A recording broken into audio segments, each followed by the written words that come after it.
पढ़ेंगे मोबिलिटी को। तो मोबिलिटी क्या होता है वो समझेंगे। यदि आप इस चैप्टर से 2 नंबर का क्वेश्चन आता है तो मोबिलिटी एक इम्पोर्टेंट क्वेश्चन बन जाता है। तो मोबिलिटी का मतलब क्या होता है, it is defined as the magnitude of drift velocity per unit electric field. तो जो हमारा मोबिलिटी होता है उसको रिप्रेजेंट कैसे करते हैं, हम म्यू से करते हैं।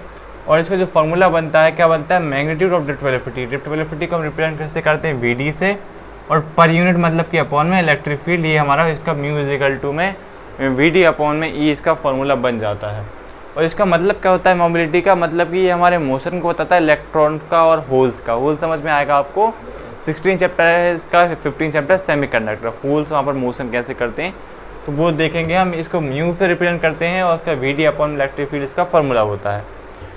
तो ये यदि 2 नंबर का आता है तो ये आएगा यहाँ से। और ऐसा यूनिट हम यदि इसकी बनाए तो देखिए, जो हमारी ड्रिफ्ट वेलोसिटी होती है उसका फॉर्मूला, उसकी वो क्या होती है, मीटर पर सेकेंड होती है। और इलेक्ट्रिक फील्ड का फॉर्मूला जानते हैं, v इक्वल टू में क्यू होता है। तो v का फोर्स का फॉर्मूला क्या होता है, न्यूटन होता है। और चार्ज की हमारी यूनिट क्या होती है, कूलाम होती है। तो न्यूटन पर कूलाम हो गई, ये हमने यहाँ पर रख दी। और यहाँ से क्या हुआ हमारा मीटर सेकंड, और हमारा कूलाम ऊपर पहुँच जाएगा, न्यूटन नीचे आ जाएगा। और ये हमारी यहाँ से इसकी ऐसा यूनिट बन जाएगी। तो क्या हो जाएगी, मीटर सेकंड, और ये हमारे क्या थे, नीचे थे, ऊपर पहुँचेंगे। तो इन दोनों पे इनवर्स लग गया। तो सेकंड का इनवर्स और न्यूटन का इनवर्स, ये हमारा यहाँ से इसकी एक ऐसा यूनिट बन गई। दूसरी बना लेंगे। दूसरी का हम क्या करेंगे, यहाँ से मीटर पर सेकंड ड्रिफ्ट वेलोसिटी हो जाएगी। और ई का हमें एक दूसरा फॉर्मूला पता है, क्या होता है, relation D V upon D R. तो यहाँ पर पोटेंशियल के लिए हमने वी लिख लिया, और डी आर क्या थी, वहाँ पर डिस्टेंस थी, उसके लिए मीटर लिख लिया। तो पोटेंशियल अपॉन में मीटर यहाँ पर एक और आ गया हमारा। तो यहाँ से एक फार्मूला बन जाएगा, क्या हो जाएगा, ये एम ऊपर पहुँच जाएगा तो एम का स्क्वायर हो जाएगा, और सेकेंड इनवर्स और वी का इनवर्स, यहाँ से हमारा एक दूसरा फार्मूला बन जाएगा। ये तो समझ में आया होगा ना, क्योंकि m और m स्क्वायर हो जाएगा, और तो ये दोनों नीचे आ जाएंगे तो ऊपर पहुंचेंगे तो इनका इन्वर्स लग जाएगा।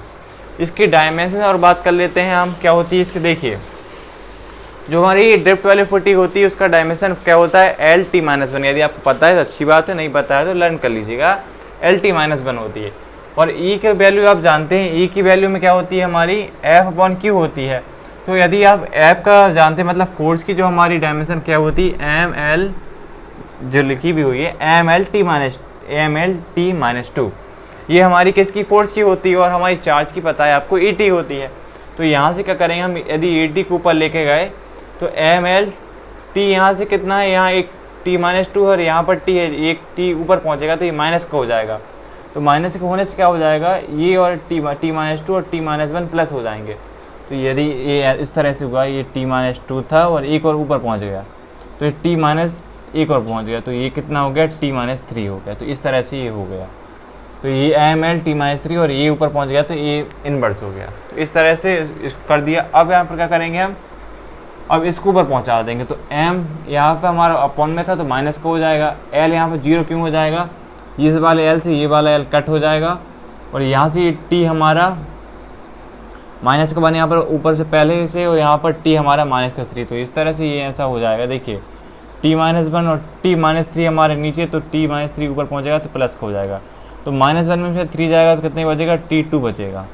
तो यहीं पर वही लिख दिया हमने, T2 लिख दिया। और ये यहाँ से इन्वर्स में पहुंचेगा तो ये माइनस से प्लस का हो जाएगा, तो ये इन्वर्स हो जाएगा। तो इसकी डायमेंशन हो गई और इसके 2 यूनिट हो गई। यदि आप इनमें से कहीं का भी आपको मन में जो करे वो आप लिख सकते हैं। तो समझ में आया होगा आपको।